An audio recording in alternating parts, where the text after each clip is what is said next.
Good morning, everyone, and welcome to the Cannabis Alliance's Cannabis Hospitality Cannabis Deserves Legal Spaces 2025 briefing.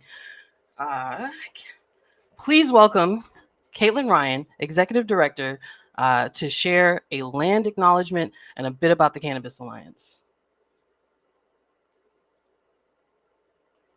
Hi, everyone.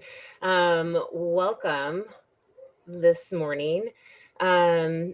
I I'm having a morning. My name is Caitlin Ryan. I'm the executive director here at the Cannabis Alliance. I would like to welcome you to this really important conversation. Here at the Cannabis Alliance, we are dedicated to the advancement of a vital, ethical, equitable, and sustainable cannabis industry. As a part of that mission, we have been for several years been working on cannabis hospitality, and I'm really excited for this conversation. As we get started with this conversation today, I would like to acknowledge that we are holding this meeting on unceded ancestral lands. We respect the sovereignty of the Native people to this land, their right to self-determination, and we honor their sacred spiritual connection with the land and water since time immemorial. I recommend that you look up whose land you are on and who those caretakers have been. This is broadcasting across the state, so this is a great opportunity to learn a little bit more. As I said, I am really excited about the conversation that we're about to have with some really extraordinary experts this morning. I'd like to now bring up Jessica Pichardo. She is our president, newly minted president here at the Cannabis Alliance, as well as the committee chair for our Equity and Justice Committee. Jessica, I'm going to go ahead and turn it over to you. Thank you, Caitlin. I appreciate it. Good morning, everyone. And again, welcome to our conversation today about cannabis hospitality. We're excited to have this briefing. And I want to thank Charlotte Brathwaite, who started the conversation this morning, who welcomed you all for being the chair of this committee and really ushering and stewarding this conversation and collaboration today. I will go ahead and have her bring up our next speaker so that we can get some information from Dee, our committee chair, who is the committee chair of our data committee. Thank you so much, Jessica. And thank you, Lotta and the Cannabis Alliance for inviting the data committee to the stage. I'm Marlon Sisney, but you can call me Dee, the data guy, president of the Data Guys, a data and ML engineering. Pleasure of serving as the chair for the data committee. And today we are here to really tell the data story behind why Washington is more than ready for legal cannabis hospitality and why the numbers show it's time to really align policy with the reality already travel, get and experience community. The data committee is where information becomes insight and insight becomes impact. Using data as a tool for justice, transparency, and community empowerment across Washington's cannabis ecosystem.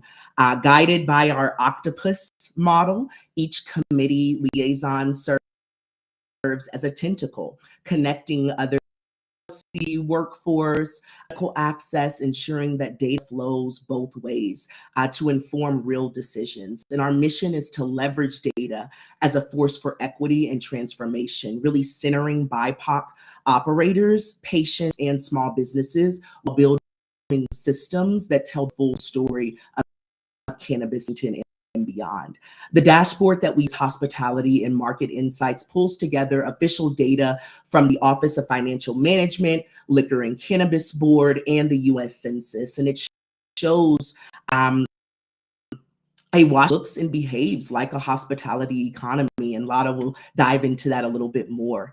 And what's missing is really that alignment between our values of inclusion and the laws that define where cannabis belongs. And so our job as the data committee is to really ensure that when we say legal cannabis deserves legal spaces, we can prove it. And it's not just with passion, but with numbers, maps, measurements, measurable, equitable outcomes as well. So thank you so much for being part of the conversation and for seeing data, but as a backbone for progress. And with that, I'll turn it back to you, Lotta.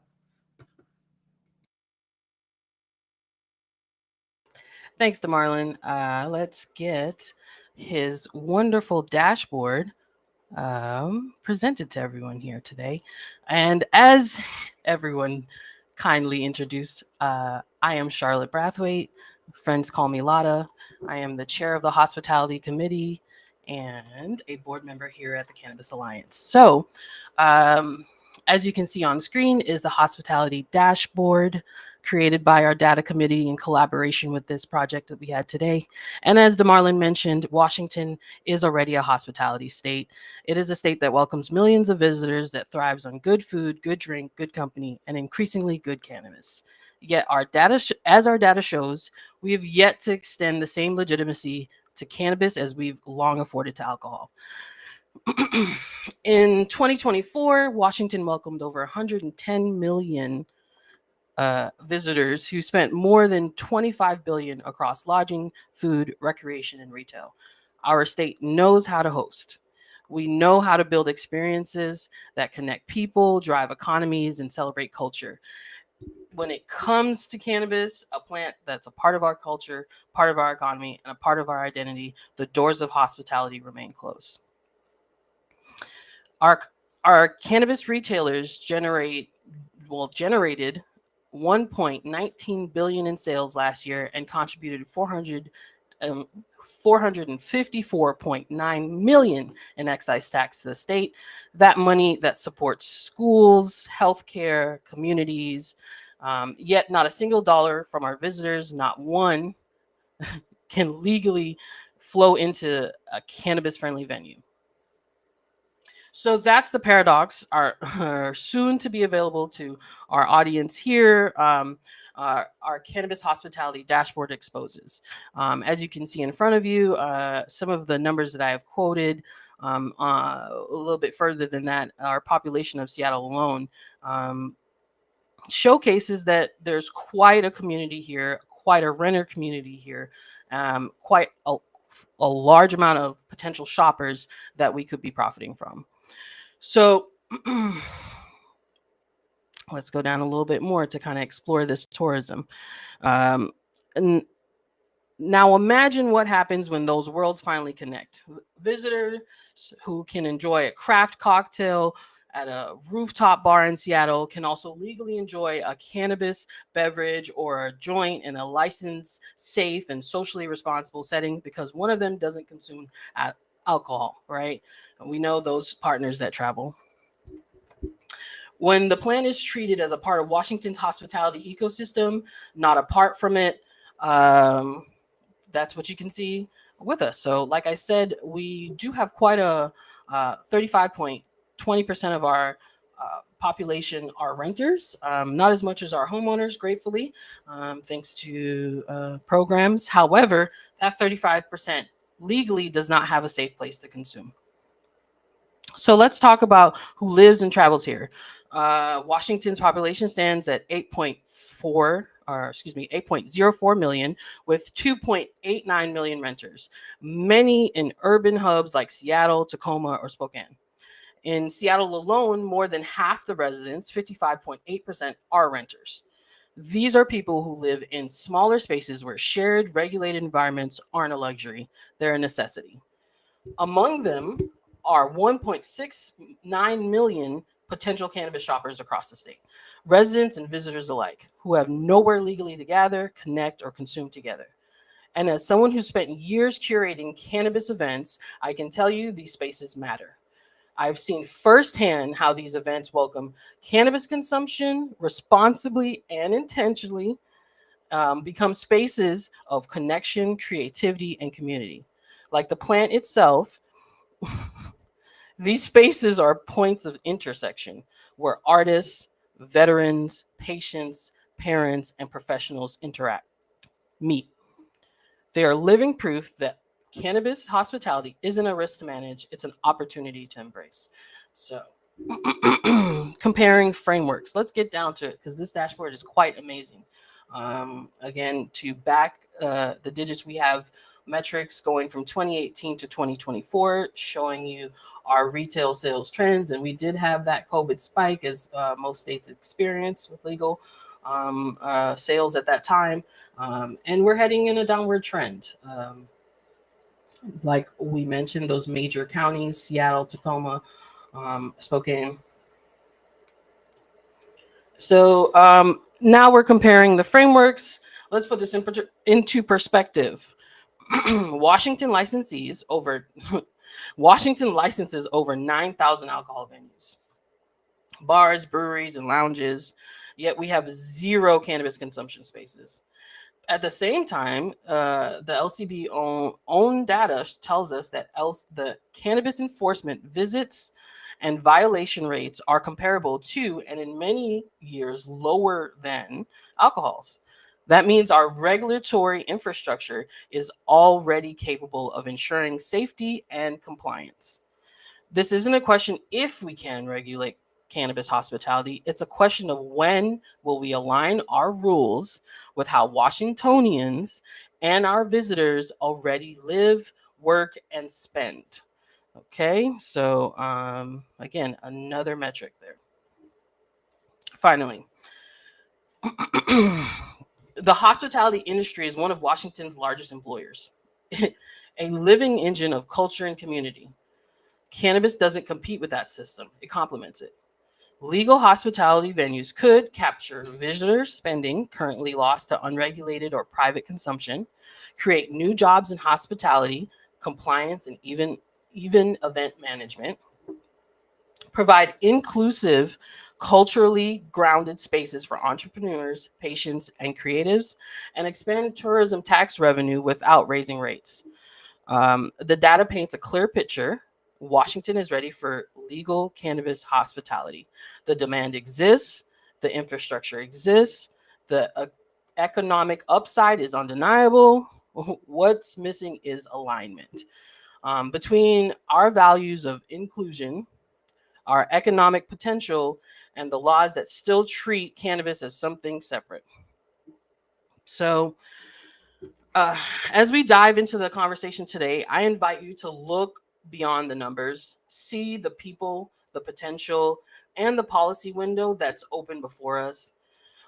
We have a chance to lead, to show that cannabis, when treated with the same respect and regulation as alcohol, can enhance tourism, strengthen communities, and celebrate culture.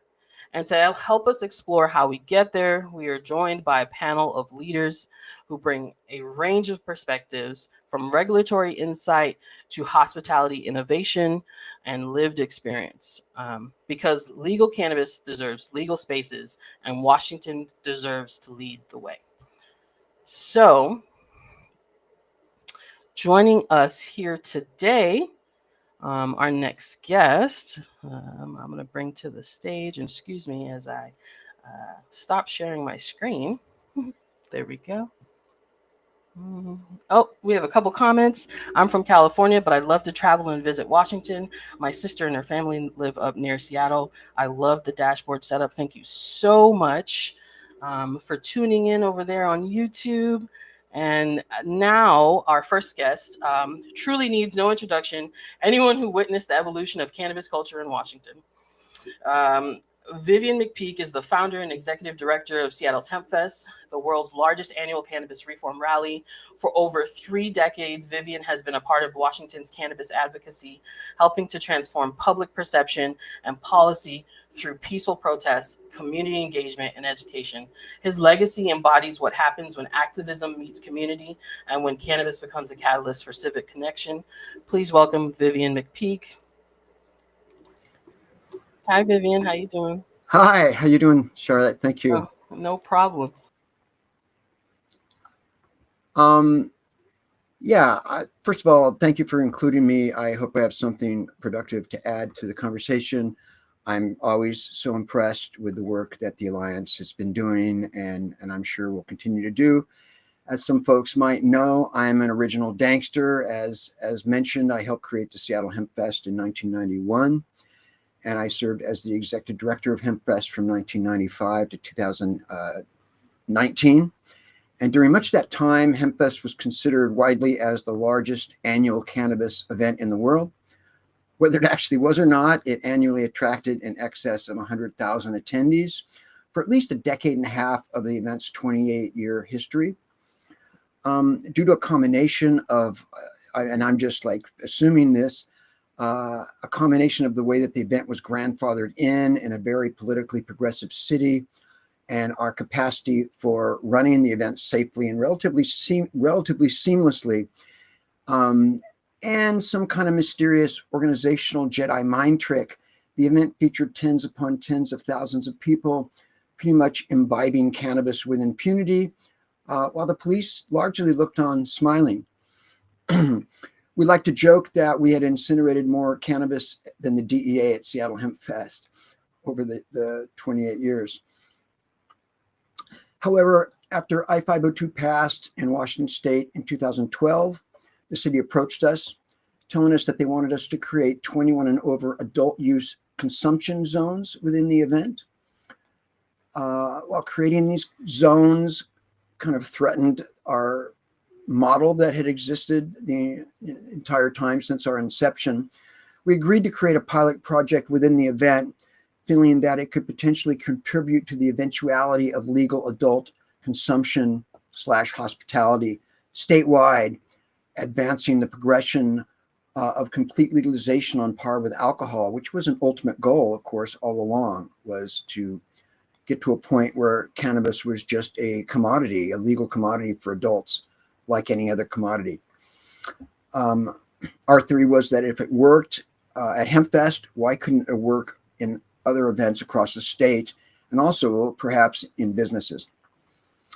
Now, the city had some strict guidelines and requirements for these hospitality areas. Excuse me.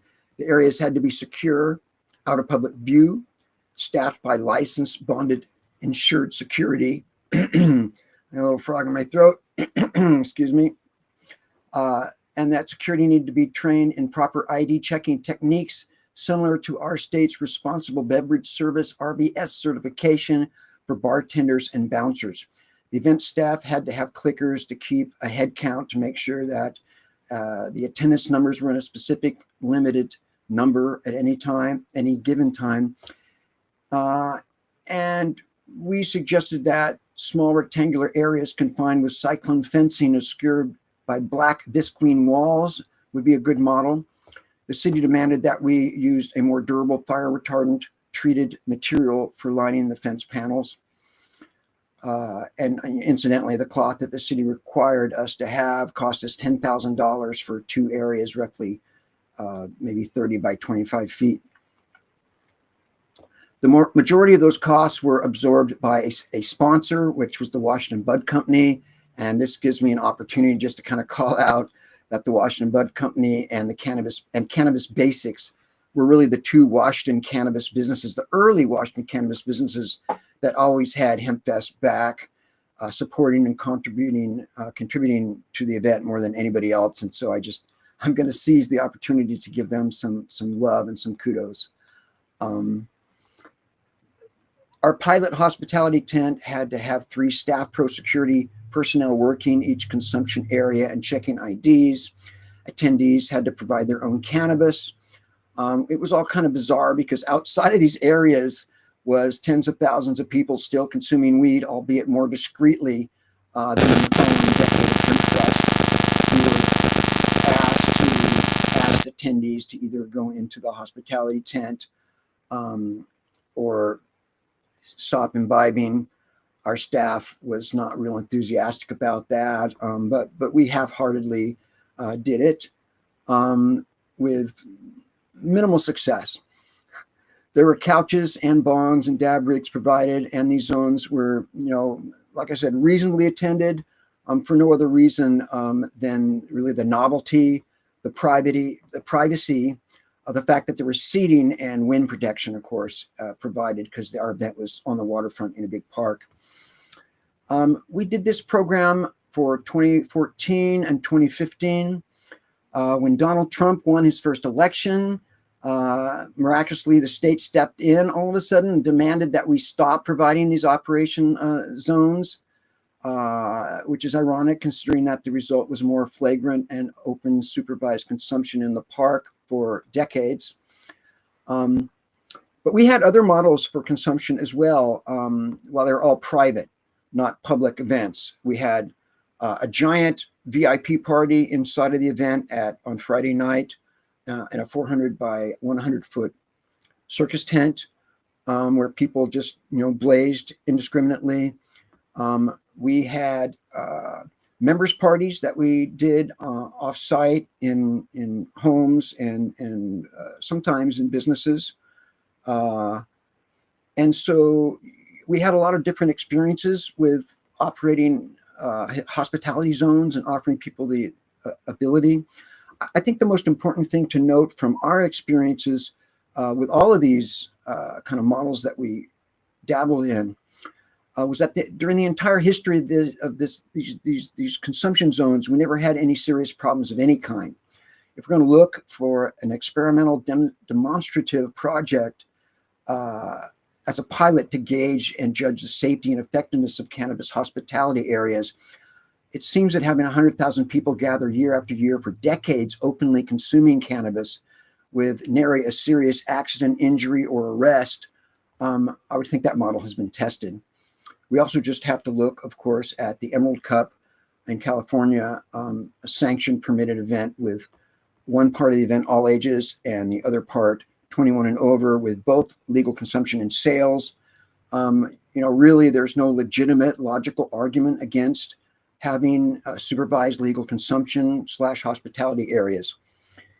In our state, there are, of course, issues I'm sure that the Alliance is grappling with, like the Washington Clean Indoor Air and Smoke-Free laws, which means indoor smoking prohibition of any kind, concerns over secondhand exposure and youth access and pregnancy and mental health and local zoning and municipal opposition, things like that.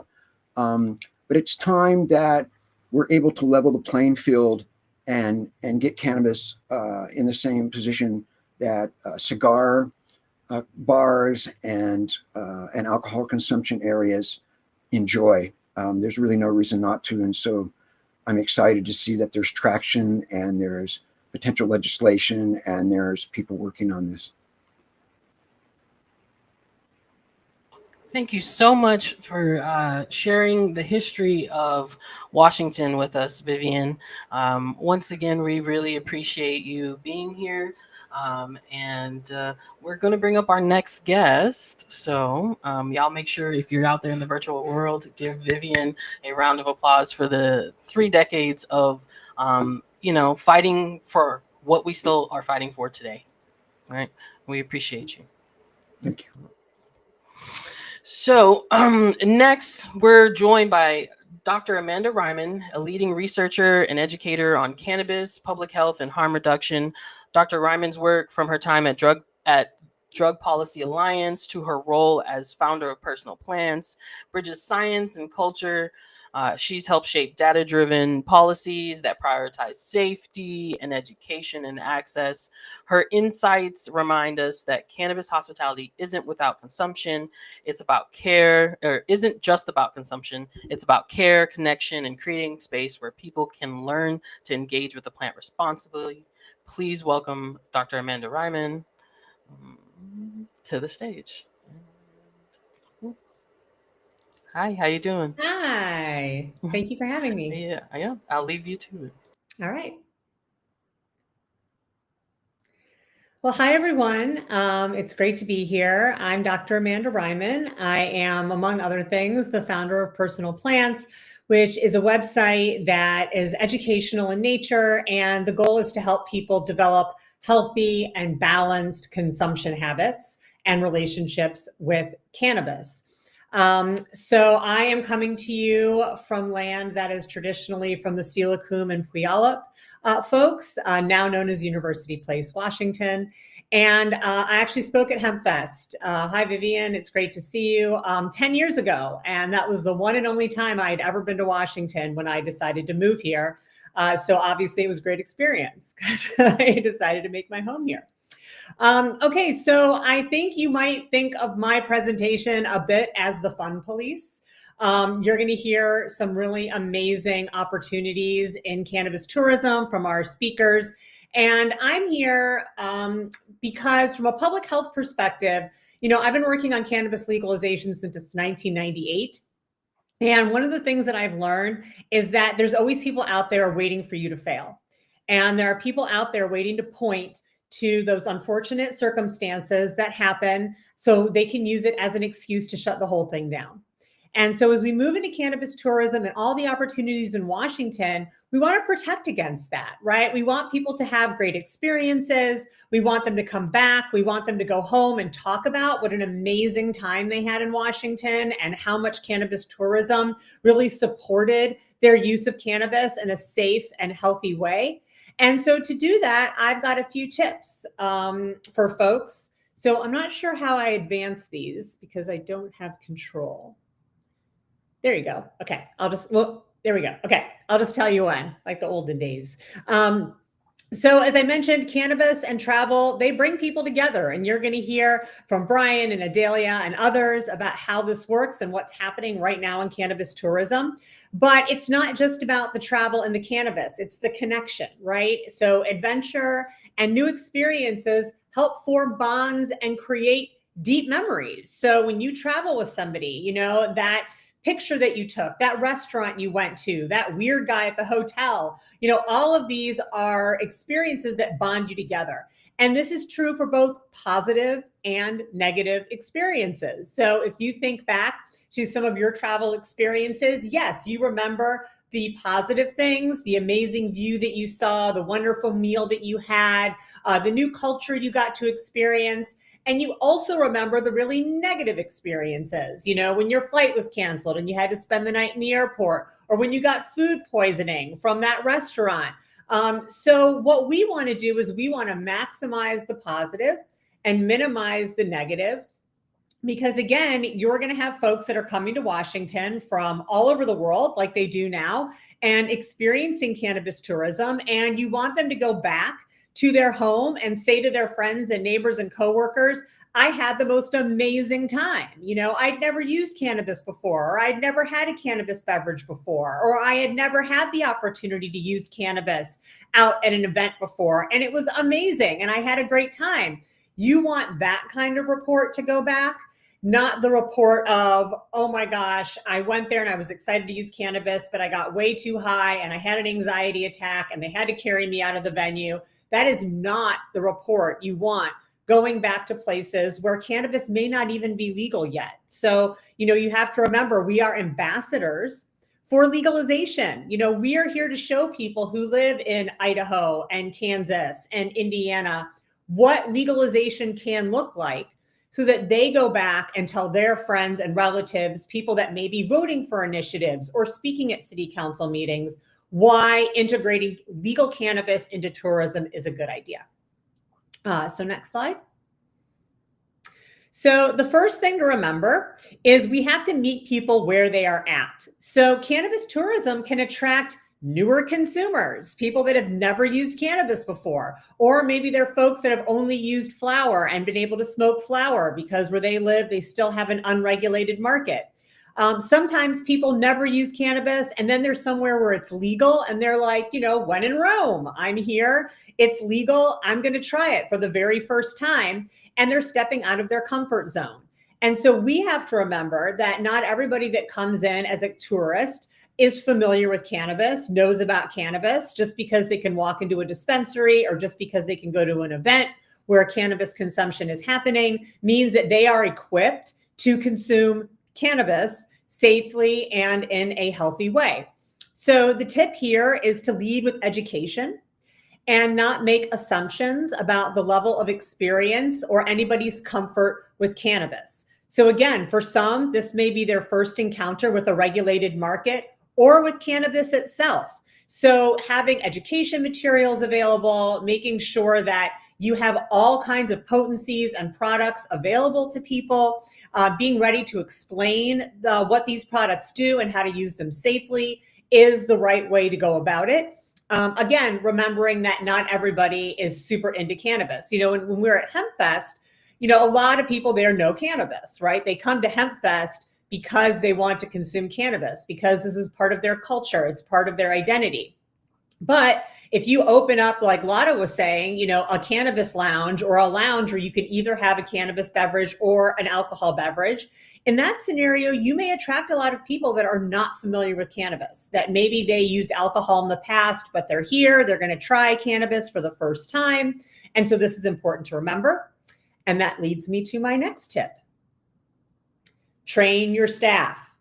So anyone selling cannabis or serving cannabis or working in an environment where cannabis is being consumed should be trained not only on how to recommend products and what low dose protocols look like, so minimum effective dose, go low, start slow, all of that, but what to do if someone overconsumes and has a negative experience. So what if somebody starts uses an edible and they feel like they're too high? You know, what if they had a couple glasses of wine before they came in and the alcohol and the cannabis are not mixing well?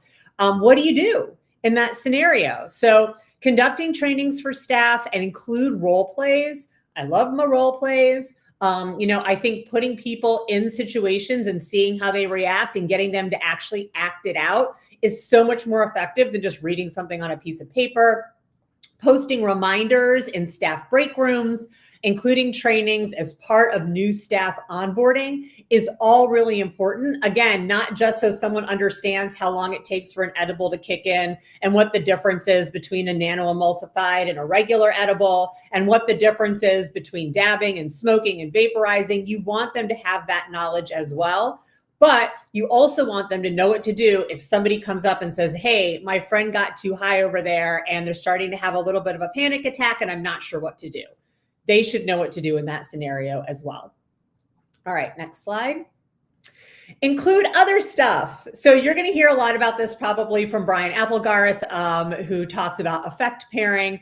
And yes, thinking about what activity goes really well with this cannabis is important, especially in Washington, where, goodness, you have pretty much every outdoor activity you could ever possibly want in the world, as well as a whole variety of cultural activities, museums, music. I mean, it really does have something for everyone. So effect pairing is important. But here I'm talking about offering food and board games and other things.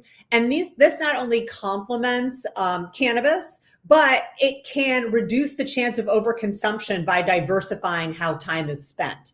So if you have a cannabis lounge and there's nothing to do except sit and consume cannabis, people are going to consume a lot more cannabis than if they're also playing a board game, or they're also listening to an open mic, or they're also having a food buffet. So I think the idea of it not just being about cannabis, but having cannabis kind of be in the background and part of other social communal experiences that people are having. Again, it not only complements the cannabis, because who doesn't love to get high and play a board game, but it also reduces just sitting there consuming and consuming and consuming, which is going to reduce your chance of overconsumption. So in consumption spaces, we recommend offering board games, arts and crafts. I mean, gosh, put some felt and some glue on a table and people will go nuts. Food and coffee, if that is allowed, and considering hosting open mic nights and other activities. You know, the very early dispensaries, I started studying the dispensaries in the San Francisco Bay Area in the early 2000s, and they were all community centers. I mean, they weren't like Walgreens or CVS. You know, they had arts and crafts, and they had internet access, and they had fresh fruit available. They had open mic nights, and they had storytelling nights. And so it was, yes, cannabis was a part of it, but there was a whole like side of it that was just about play and community and creativity. And I think that balanced it really well. Next slide.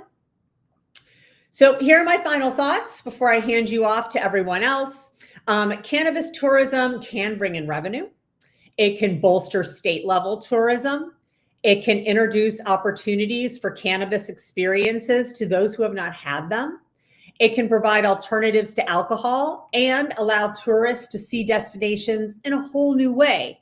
But as I mentioned at the beginning, there will be many people watching and waiting for a chance to protest its existence altogether. So don't give it to them, right? There are folks right now who are sitting in their houses in Washington that do not want to see this happen. And so if the newspaper or the internet has a headline about people going to a cannabis event and getting too high, or having a car crash, or minors getting in, or, all of the things that news likes to lead with, that's going to give them something to take to a city council meeting, to their legislator, and say, see, this shouldn't happen. If you have people that come to Washington and have a negative experience because they go to a consumption lounge and they're pushing dabs and things that are not appropriate for first-time consumers, they're going to go back to the state that they're from, and they're going to say, I don't think legalization is such a good idea. And they're going to vote, and they're going to support people who feel the same way. So this is a huge opportunity. In addition to just being an opportunity for Washington and the people who live here and visit here, it is an opportunity for reform for places like Washington to do this right and to prioritize education and public health, combine them with cannabis and a wide array of activities. And cannabis tourism can absolutely be a success, not just for the state, but for broader cannabis reform. So here's my information. If you want articles on cannabis and public health and moderate consumption, you can go to mypersonalplants.com. Here's my email. Feel free to reach out if you're a cannabis business and you're looking to implement training, or you want to open a consumption lounge and you're looking for safety protocols. Anything I can do to help bring cannabis tourism to Washington in a way that's more formal than it is now, I'm happy to do so. So thank you so much for having me.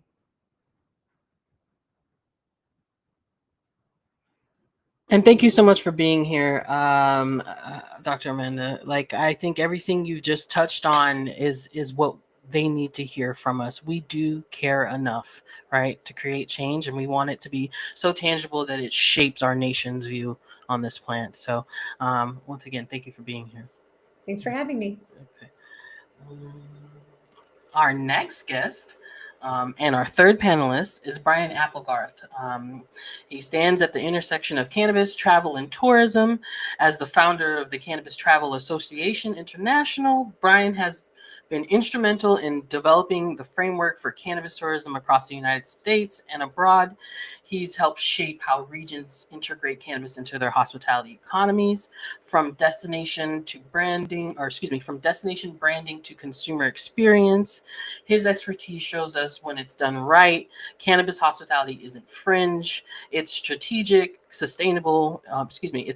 It's a strategic, sustainable sector that drives tourism and uplifts local communities. So please welcome Brian Applegarth to the stream. Here we go. How you doing, Brian? I'm good, Lotta. How are you? I'm doing great. Let's get it going. All right. Well, thank you so much for having me. Again, my name is Brian Applegarth. I've been working in cannabis travel and tourism since about 2013.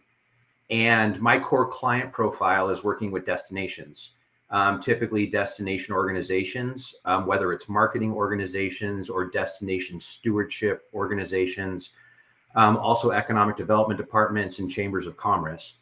And my work really circulates around the visitor economy. So this is all about the visitor spend, but most importantly, it's about evolving a destination with community vitality as the North Star. And what does that mean for the cannabis experience economy? And I'd like to touch on that before we dive into this first section on the cannabis travel audience. You can leave the slide up. I just wanted to do a little bit of a runway on what the experience economy means. So the experience economy goes hand in hand with travel and tourism and hospitality. It is not commodities. It's not products. It's not even services, which is time saved. The experience economy is time well spent. So it's spending time in a space in a meaningful way. And in this instance, we're talking about an ancient medicine plant between cannabis and hemp, quite frankly, where the opportunity is to bring a wellness-focused plant with all kinds of therapeutic compounds. How does it express itself in the modern day experience economy for the state of Washington in this instance, which goes hand in hand with travel and tourism? So all of my work tracks back to the cannabis motivated travel audience in the United States. And I've been studying this audience for 5 years with MMGY Travel Intelligence, which is a global leader of studying travel audience profiles. Every year they publish a report called the Portrait of the American Traveler. And they've been doing that for a very long time. And I've been partnered working with them on the cannabis travel audience module and what drives the destination decisions. So this is an audience who chooses where and how to spend their money, and they are interested in traveling to places that have accessible cannabis experiences. And we do also wrap our arms around hemp in spas and places like that because it represents the same plant. So let's look at data from 2025. This was the most recent module study from this summer. And I think one of the most exciting developments is last year, the percentage of cannabis motivated travelers was 34% of the active leisure travel audience in the US. It jumped 5% in 1 year, which is just showing that trend of normalization, legalization. More people are aware and becoming more aware of different experiences that include cannabis and hemp. So that cannabis motivated travel audience continues to grow. They take about 4.1 trips per year, and they spend about $3,500 per year. Now, the top activities of interest are visiting a cannabis shop. Now, the number 2 is a cannabis sampling room. And we use that word sampling in a very specific way because cannabis has taste.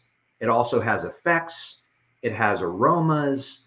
At the end of the day, sampling, we decided, was a nice general term because this plant is so diverse in the way that it shows up. Number 3, visiting a cannabis farm, right? And this is the data where as you develop the cannabis and hemp experience economy, hospitality, tourism, understanding the appetite and what activities of interest are driving the factors behind the economics of a visitor is important to at least be aware of so you can evolve your destination to meet the moment. And of course, number 4 is visit a cannabis lounge. You can see the demographic breakdown off to the left. You know, Gen Zers at 62, millennials at 58, Gen Xers at 30, boomers at 19. We tend to see that the age from like 37 to 43 is kind of really a nice sweet spot of cannabis interested travelers. And again, these are people that are looking at which destination to visit for vacation.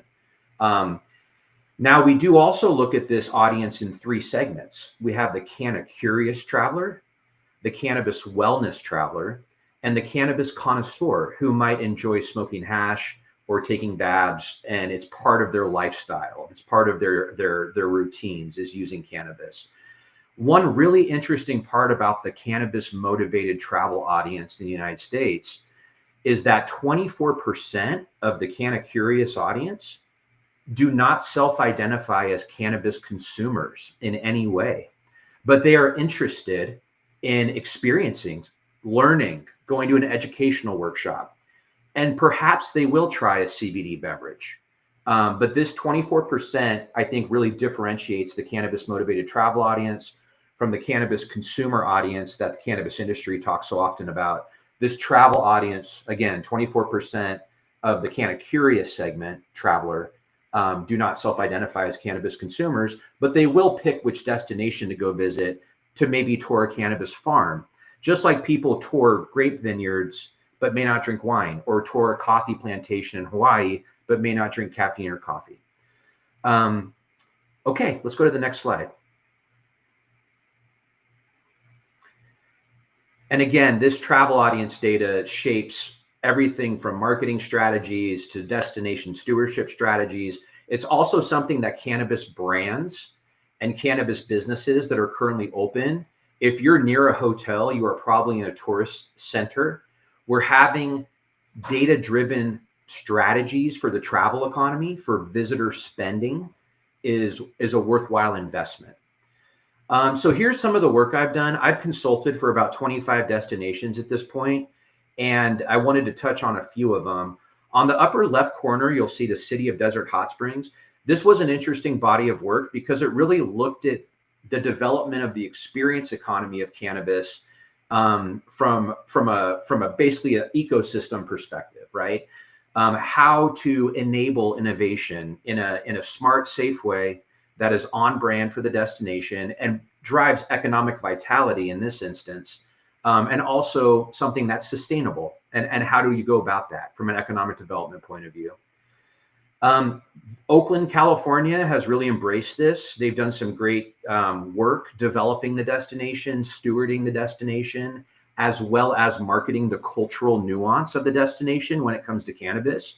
There are 3 landmarks that exist in Oakland along the greater Northern California Cannabis Trail that exists. There's about 20 landmarks as of today along that trail from Santa Cruz up to Hayfork in Trinity County in the Emerald Triangle. And an example of this is, Visit Oakland has a few of those landmarks, and they celebrate that cultural storytelling with Oaksterdam.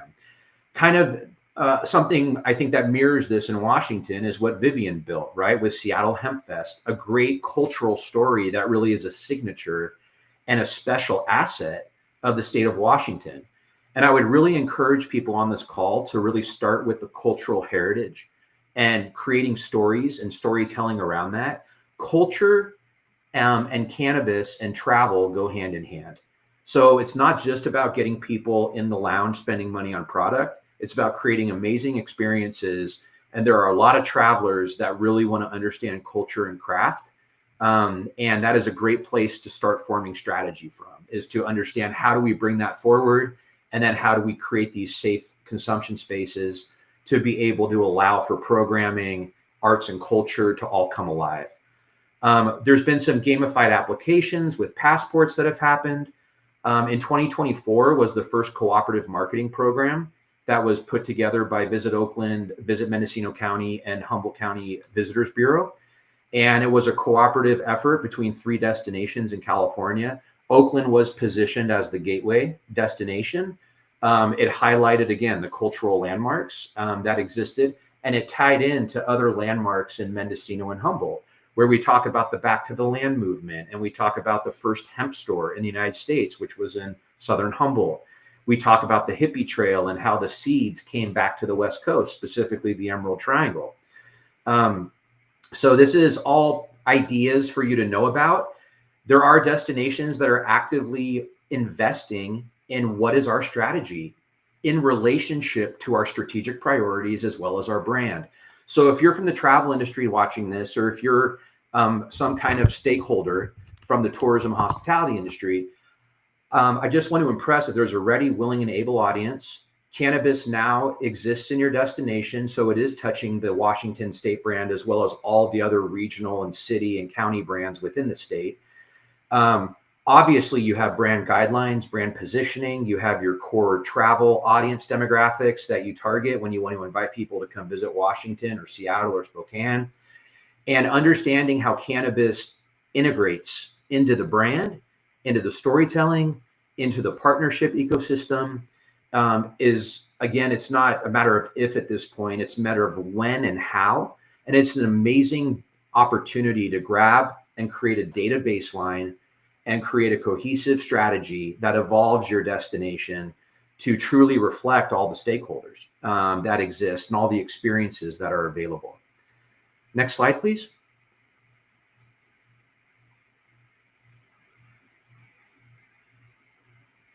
Okay, so this kind of dovetails off what Dr. Amanda Reiman spoke about, which is, another early step that all destinations need to take is with visitor safety and hospitality frontline staff safety in mind.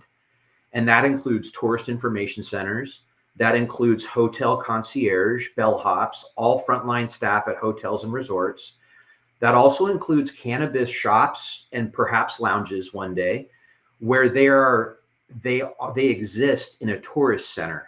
Right. So if you're in a place where there's hotels, there's a high activity of visitor foot traffic, then you want to have your staff trained. I spent the last year creating the Cannabis and Hemp Hospitality Training course. I specifically created this, basically taking all the learnings over the past 10 years and weaving together what I feel is a great baseline knowledge set for the hospitality frontline staff of a destination. And it gets them comfortable understanding what cannabis and hemp mean today. And it provides a bit of history, as well as talking points, as well as tips and tricks and ways to provide a great guest interaction that is meaningful and that is integrated into the destination. If anyone has questions about this, I'll drop my email in the chat after I'm done here speaking. But please reach out. I'm looking to really circulate this starting in 2026 in a meaningful way. And again, it was created for, tourist information centers, hotels, but also lounges and shops to have a hospitality kind of polish for your staff. Next slide, please.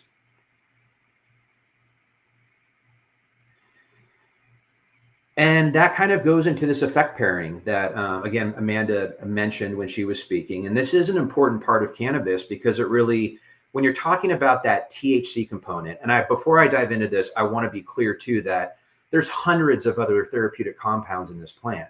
And that's why we have to include the hemp and spa conversation and the topical applications, what a full spectrum massage versus, a broad spectrum massage minus the THC. So depending on where you're at and what the laws are today and policies are ever evolving, there is this THC component, which takes up a lot of the air in the room. And there's a reason for that. It's because of the effects that cannabis offers as what we call an entheogen. And if you're from the travel and tourism industry trying to understand what words like entheogen mean, it's getting high, but it's so different today because it's that full spectrum of all these different types of cannabis plants and flowers offer different types of effects. Some are very mild, some are stronger. It depends on your experience. And it's very different than being inebriated from alcohol. So understanding how entheogenic products are showing up in tourism is a really important conversation to meet head on for public safety initially, absolutely all day, as well as that next step of integration. So the effect pairing cannabis method is intended to position cannabis as an interactive tool for enhancing an activity or experience that's on your itinerary while you're in town. Let's go to the next slide and dive into what this looks like. Oh, I'm sorry. Let's stay on this. So the effect pairing cannabis is essentially as food pairs with wine, cannabis pairs with activities and experiences. And it's all about creating a step-by-step process and understanding what kind of cannabis product you might consume prior to going on a nature activity, or prior to going into a Michelin star meal, or prior to going to an art exhibit featuring local artists from the greater Seattle area. Cannabis can be an excellent precursor to a setting. It's mindset and setting reimagined with microdose and intention. And it allows space for people that are operating shops and lounges and able to speak intelligently to this.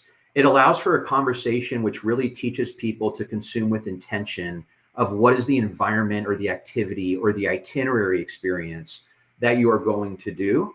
What is your experience with cannabis and or hemp? And how do you mindfully consume to enhance that nature hike in the woods or on the coast? So anyways, I feel like this is the future of integration, because the data, if the 5 years of data we've done with the cannabis motivated travel audience, the data shows that this audience, which is about 75 million Americans, are motivated by destinations that offer cannabis experiences.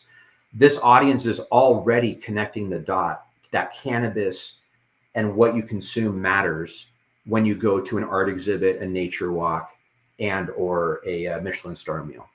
So anyways, thank you all for listening. I'll drop my email in the chat. Great opportunity. And thanks so much to the Cannabis Alliance for setting this up. Appreciate it. Of course. Thank you once again, Brian, for being here and sharing your wisdom. Our next guest, Adelia Fakhri, co-founded EventHi, a leading ticketing and event hosting platform built specifically for cannabis culture, and serves as its chief marketing officer. Drawing on her experience in event planning, marketing, and entrepreneurship, Adelia has helped crafted inclusive and dynamic spaces where cannabis community and commerce intersect. Her work challenges the norms and elevates how the plant is showcased in hospitality and culture. Please welcome Adelia Fakhri.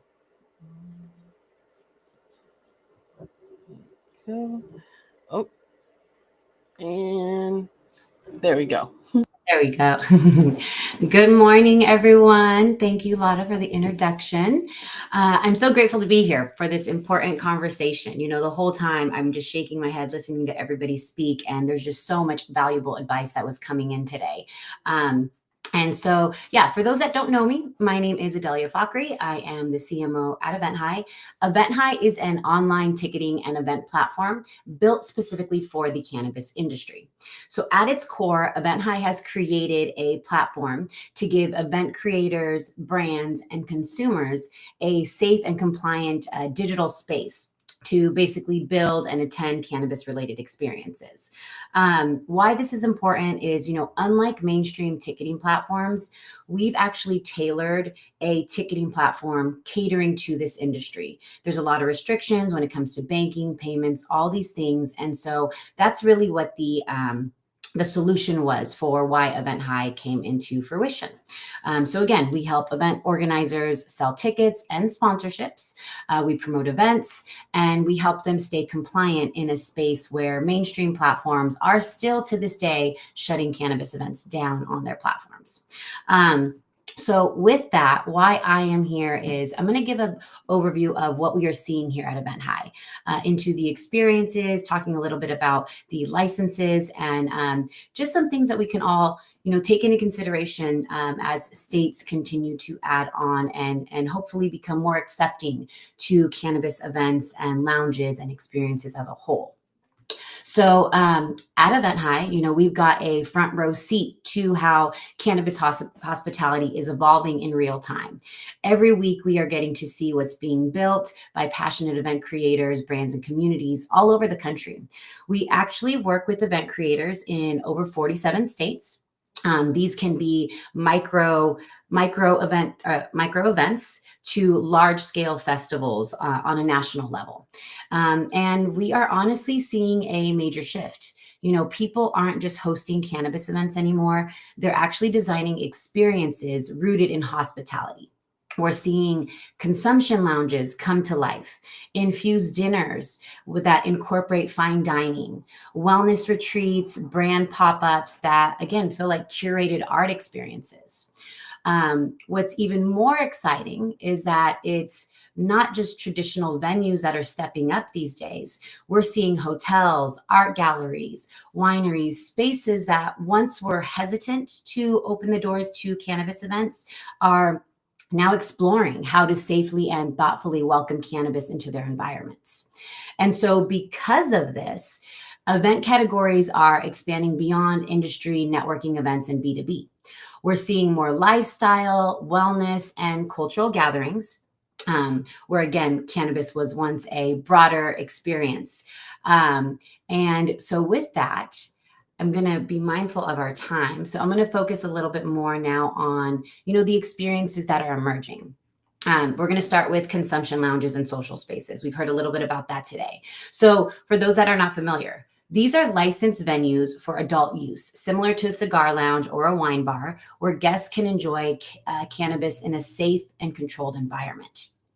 Now you also have cannabis-friendly hospitality, which we heard from Brian earlier mention that. You know, hotels and resorts are beginning to integrate cannabis into their offering, whether it's a cannabis-friendly lodging experience, a partnership with a nearby lounge, or private event tie-ins. We're also seeing a wave of culinary and beverage events. As I mentioned earlier, infused dinners. We're also seeing elevated mocktail bars, high teas, and chef-led tasting experiences. So these gatherings can bring cannabis into the world of fine dining and mixology. And we're also going to be looking at, you know, one of my favorite categories, which is wellness and self-care events. So these are yoga sessions, meditation circles, holistic retreats where cannabis becomes part of the wellness ritual. We also are seeing on a larger scale festival and cultural gatherings. We've seen these over the years with Vivian, as he mentioned, with the Seattle Hempfest. There was also the Emerald Cup, and they are dedicating consumption zones, as you heard earlier. These events celebrate music, art, community on a larger scale. And finally, at EventHi, we're seeing more professional and educational mixers, especially in states that have not necessarily had any medical or adult use in their states yet. They are already leading the charge on educational events. So those are networking events, women in business conferences and events, industry socials where consumption is normalized in a respectful adult setting. All of these examples have one thing in common.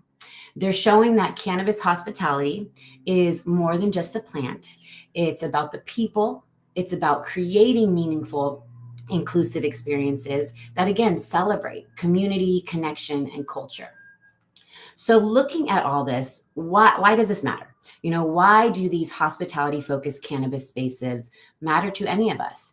And it's because they touch the heart of legalization, of culture, community, tourism, and commerce.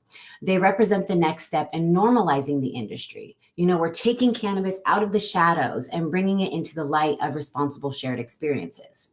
Now, those that are familiar with the industry, we are all used to being put in the back corner, outside in an alley to go and consume. This is changing. We're seeing it change dramatically over the years. And again, why it matters is we're normalizing legal use. When people can consume in a safe, regulated area, it shifts cannabis out of an informal or underground setting. Second, these spaces address what I like to call the consumption gap. So we've legalized the purchase of cannabis in many states, but for so many consumers, as we also heard earlier, especially renters, tourists, and hotel guests, there's still nowhere to legally consume. So hospitality venues and events and lounges fill that gap. They're providing a designated, compliant, and welcome space. Third, there's the economic and tourism impact, as you heard from Brian Applegarth earlier. When hospitality and events and cannabis come together, it creates an entirely new stream of revenue for local economies, small businesses, and of course, venues. We're talking about ticket sales, lodging, dining, transportation, local partnerships that again drive tourism, as Brian was sharing. And then there's a policy standpoint. I know Amanda touched on some of these important factors, and, there's a real compliance benefit about bringing these legal spaces in. It allows for proper age verification, ventilation systems, and responsible use oversight. It gives regulators and the public confidence that social consumption can be managed safely and professionally. Now, I'm going to be sharing quickly over what we are seeing in some of the states that we've worked with. We're going to start with California because it's one of the few states that has built a formal framework for cannabis events. Now, we do need policy, again, when it comes to cannabis events and hospitality. In California, they have a two-stage licensing model. First, event organizers must hold a cannabis event organizer license.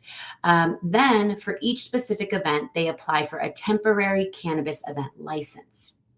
These temporary event licenses has to be submitted at least 60 days in advance. These state fees structure are set at $1,000 for application fee. And then, of course, there's additional licensing fees. This is based on, how many events you're hosting per year. For example, 5 or fewer events fall into one tier, 6 to 10 in another, and so forth. But there's something to keep in mind with this model.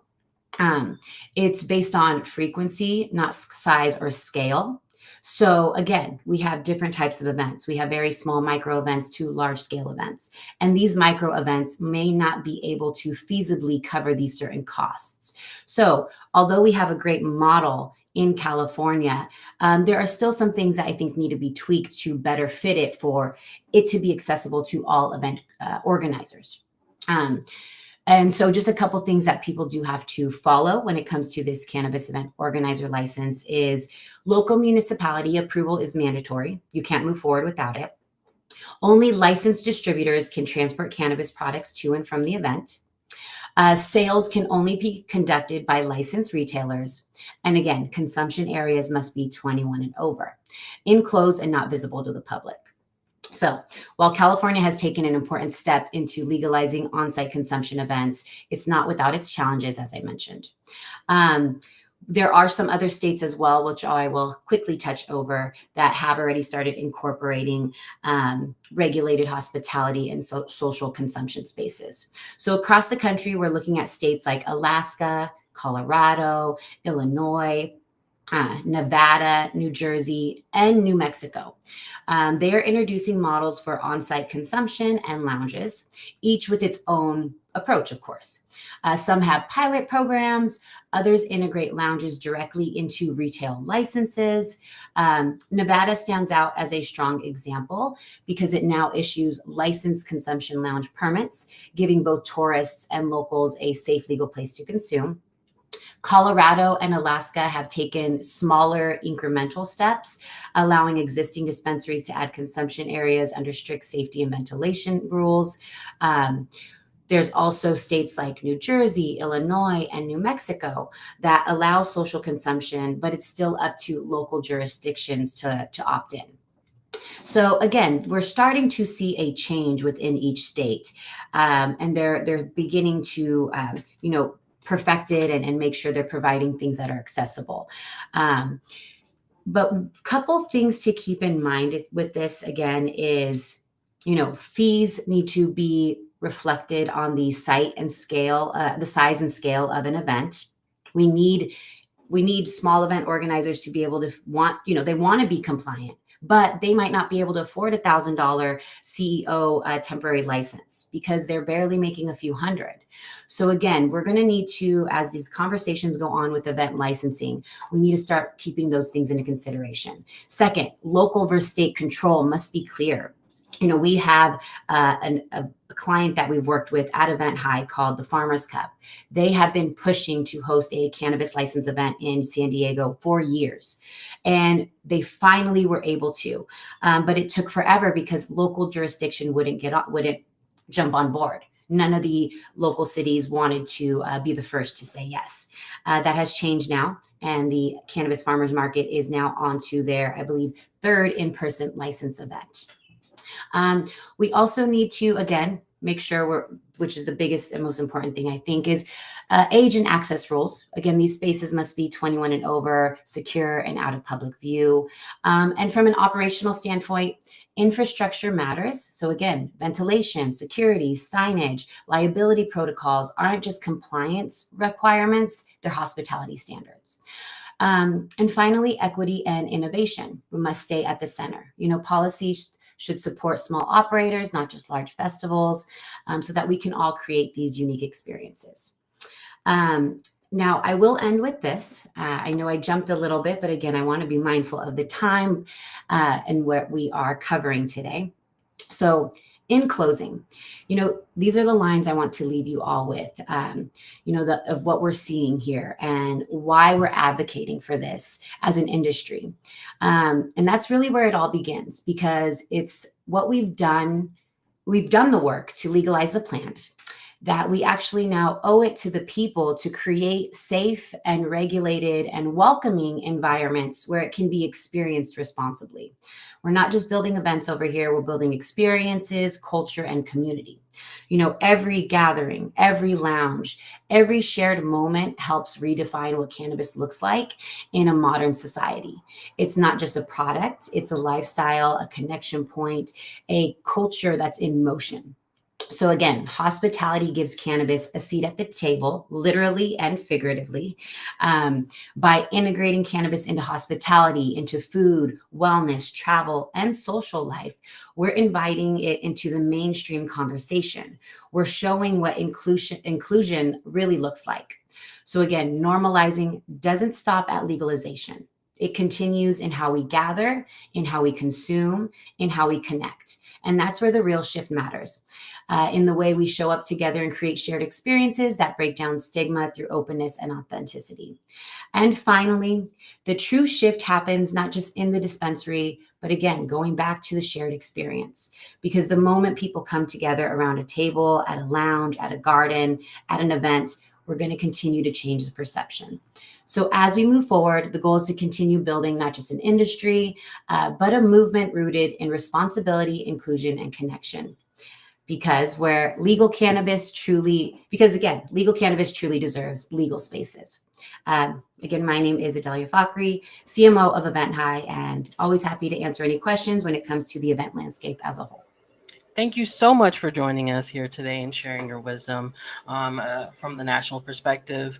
And stick around. We are going to have an opportunity for those in the audience to ask questions. So thank you. We're a little bit behind time, but I know you want to hear from this individual. So last but not least, Russ Hudson joins us as one of the most respected global voices in cannabis policy and business strategy, a seasoned consultant, researcher, and author. Russ has advised governments, investors, and operators across multiple countries on cannabis regulation and market design. His global perspective brings Washington's opportunity into focus, showing how international models of cannabis hospitality are already proving viable, safe, and economically powerful. He reminds us that the question isn't whether cannabis hospitality can work, it's how Washington can lead in doing it best. Please welcome Russ Hudson to the stream. Thanks, Charlotte. Appreciate that intro, and thanks for having me here, folks. I will try to be quick here, and that should be easy for me to do because some of the other panelists covered things that I'm covering as well. I'll go into a little bit more detail. First of all, I'm actually new to Washington. I just moved here about a month ago, but I have spent over 30 years in cannabis in most places where cannabis has been legal or tolerated, including living in Uruguay and Germany and many years in the Netherlands and Spain. And so I do have a unique perspective to bring here to this state. I do intend to be here to be very active in Washington's cannabis community. So this is an important issue to me. First, what I want to talk about, which has been touched on a little bit, is what kind of message are we sending by not having safe legal spaces for people to consume in?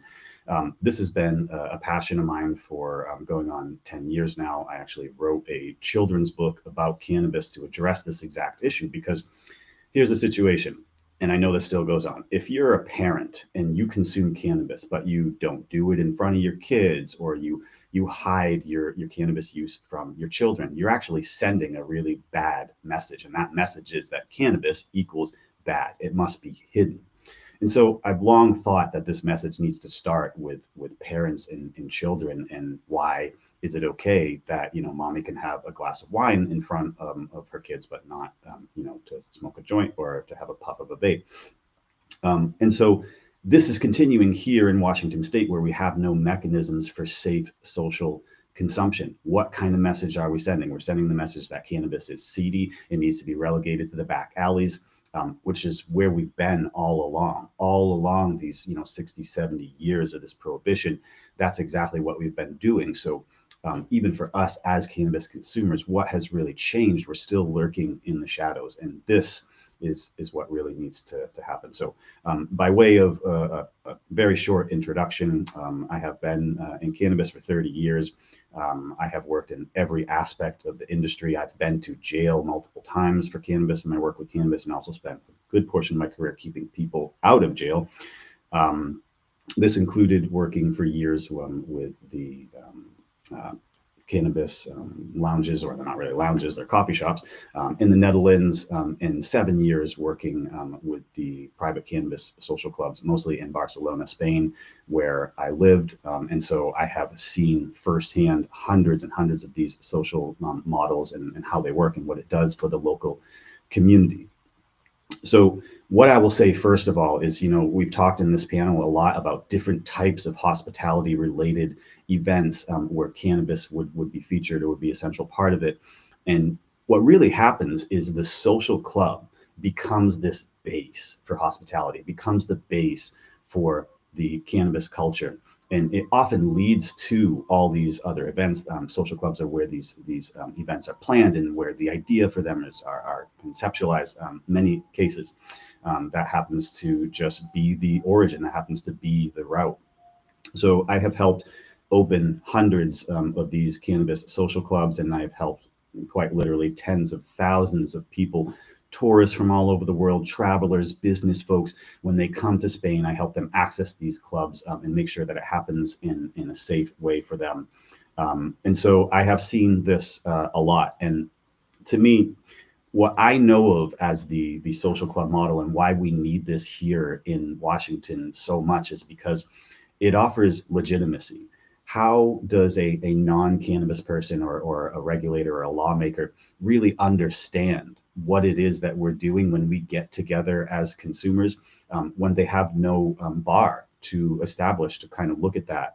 Again, we've always been relegated to the shadows. We're still being asked to be relegated to the shadows now. So what's happening in these clubs, right? In Barcelona alone, there are about 300 these private cannabis social clubs.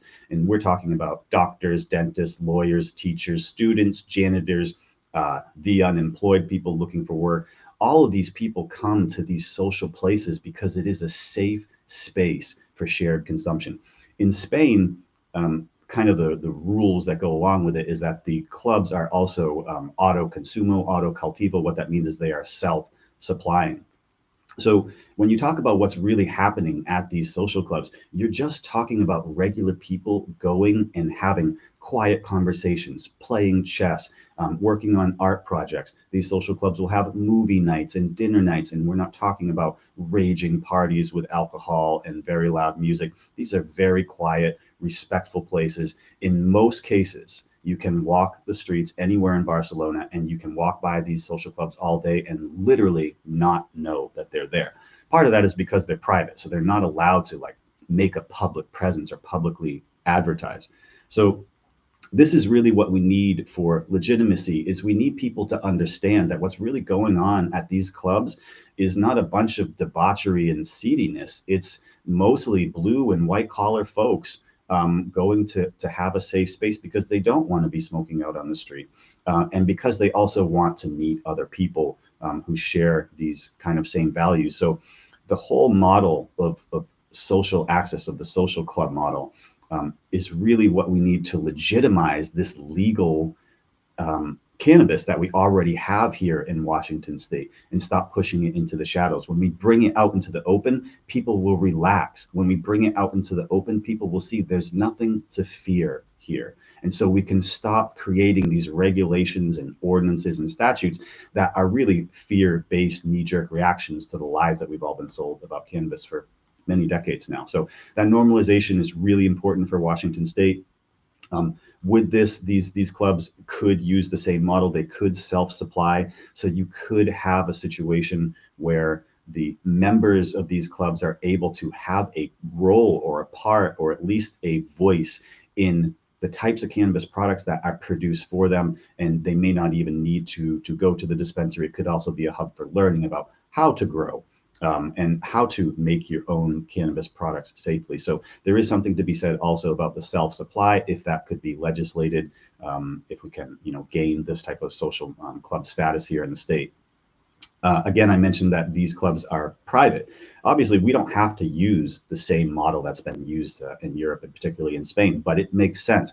Why? Because as a private club, you can't just walk in off the street. You actually have to know somebody who already is a member of the club, and they recommend you, they refer you, and then you go through an inscription process, very short and simple, and become a member. So what this means is that these social environments actually have control over their members. They can gear their club to be focused in some way. Like some clubs are focused on playing chess and playing games, and some clubs are really focused on watching football or soccer games, and some clubs are very art focused. So you can have these sort of specialties where the members are a group of like-minded people, and they're able to control that. They're able to control the idea that drunken revelers can't come in off the street and kind of create chaos in the club. So you have control over the membership in these clubs, and they can be everywhere. Again, Barcelona is a fairly small city. To have 300 clubs there is indicative of how needed these establishments are. It's also indicative of the behavior, that control of members and the safety. So if you experience any bar in Barcelona, as a major city, for instance, you're going to see that typical alcohol related liveliness, to put it nicely, but often, the problems that go along with that are there.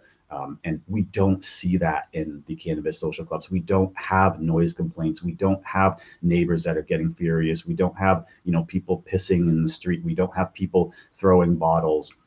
It's a very quiet place. And in fact, most of the people who visit these establishments are exactly and precisely looking to avoid the alcohol crowd and the bars and everything that goes along with that. So it is a lot safer to have control over the members. Of course, again, that's not the only way that it could be done, but that safety extends to many other things. As has been mentioned, ventilation is a huge issue. Pushing cannabis smokers into underground layers, so to speak, where there aren't considerations for ventilation is bad for those folks. It's bad for neighbors.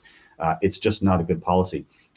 The Barcelona Cannabis Club model, even though it doesn't have legislation to particularly protect it or to rule it, it does have local control. And the main focus of that control is ventilation. In fact, the easiest way to get a cannabis social club in Spain shut down is by complaints about the ventilation, or making it impossible for the club to have the right type of ventilation. So we know from long experience, this ventilation is a serious safety issue. And this is something that we can mitigate by having these social clubs, by having rules about ventilation and making sure that these folks are doing things in the right way. We also have, as was previously mentioned, age verification. We can make sure that only legal adults are taking part in the legal Washington cannabis industry. And also we have the observation power to then bar other substances, right? Like in the cannabis social clubs of Spain, you're really not seeing people going in there and using other substances. In fact, in most cases, they're not even using alcohol, and most clubs don't serve alcohol. Some do, but most don't. So you're talking about a space that is just for cannabis. There's no cocaine, there's no crack, there's none of that nonsense. And if any of that is observed, you're kicked out and barred from the club. So having this type of control, not only over the members and who you are communicating with and being in community with, it also helps to have these safety protocols that we do all care about. And these are things that you see in the membership. The people inside these clubs, they actually care about these things. And if the public and lawmakers knew that we are a group of people who care about our health and about our effects on others in our environment, if they knew that, it would be much easier to sort of make this social and hospitality environment a real possibility that could benefit in many ways, which brings me to my next point, which is employment. These social clubs employ many hundreds of people, particularly in Barcelona. And these are not even cannabis people all the time. It's often happens that the employees inside these cannabis clubs are just regular people who needed a regular job. And that speaks volumes. If you work at a cannabis club, that does not mean that you're a stoner. It just means you're a regular person who needed a job. And this job is a serious job, just like any other job. This is an important distinction to make, and we don't really have that here. And so finally, in fairness, and this has been touched on a little bit as well, but if you can go to any restaurant and drink yourself silly, and the chances that you may do something stupid afterward, like kill somebody in a drunk driving accident, are relatively high. If this happens all over Washington state and you can buy and consume alcohol as, an above the age consumer, doesn't it make sense that in all fairness, if we have a legal industry for cannabis as well, that we should have spaces that we can go instead of being told to hide in the shadows? And so you can really see from top to bottom how the hospitality industry in cannabis almost always fundamentally starts with the cannabis social club and branches out from there. And what these cannabis social clubs bring and what this model brings in these members and their appearances and perspectives and actions in their community is legitimacy to an already legal market. Wow. Thank you so much, Russ, because I think you said what needed to be said here today. Again, we really appreciate your strong voice and the bodies of works that you have published thus far to continue educating those about this plant. Stick around. They might have some questions. Thank you so much. Well, everyone, I don't know what else we could tell you about cannabis hospitality and its need in the state of Washington. In fact, I'm going to turn it over to Jessica Machado, founder of Canaluz, board president of the Cannabis Alliance, to give, excuse me, our closing remarks in regarding of what is our path forward currently. Jessica? Thank you, Lotta. I appreciate it. And thank you all for joining us today, for being a part of this conversation on cannabis hospitality. As president of the Cannabis Alliance, I want to extend my deepest gratitude for our incredible panelists and all of our guests for bringing your expertise, passion, and truly your lived experience to today's conversation. You know, we really grounded ourselves in data, in that said lived experience across Washington and the nation, even internationally today. So thank you. And it really grounds also the work ahead, work that continues to be ushered and stewarded by a collaboration, accountability, and the communities that we serve here at the Cannabis Alliance. That's our membership. And so cannabis hospitality, it represents an opportunity to align culture, tourism, and public safety while expanding equitable access to cannabis spaces. I want to note that we invited the Liquor and Cannabis Board to participate in today's discussion. While they chose not to join us, we remain committed to building transparent and accountable dialogue with our regulatory partners. We believe in honest engagement that centers problem solving over polarization, and will keep showing up for that conversation respectfully and persistently. Our work doesn't stop here. Alongside our Cannabis Hospitality Committee, we're actively advancing HB 1932, which would create cannabis event licenses in Washington state. The legislation that we're working on represents a major step towards equitable access, tourism growth, and safe legal spaces for consumption, which is a key piece of normalizing and celebrating cannabis culture responsibly. You can read more about this and all of our other work at our and all our other advocacy work on our website at thecannabisalliance.us. I also want to highlight the incredible work of our data committee that is led by D. Marlon Sisney. You will be able to explore our data dashboard, which was introduced earlier today in this conversation on our website. This is an evolving resource built to inform advocacy with transparency and evidence. It's one more way that we're grounding policy conversations in truth and measurable impact. A special thank you to Lotta Brathwaite, board member and chair of our Cannabis Hospitality Committee, for leading this work and bringing today's program forward. The Bakersmen Collective, led by Lotta, produced storytelling, production, and design that really helped bring this conversation to life in a way that really resembles the spirit of this movement. And so a big, big thank you to her.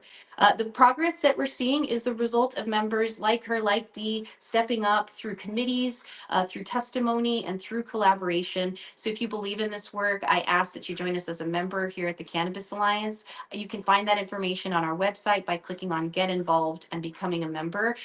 We are stronger with you in it, and we are excited to continue ushering this work with your help and with your voice at the table. I want to thank you again for your time, your curiosity, and your commitment to progress through cannabis hospitality. And thank you again for joining us.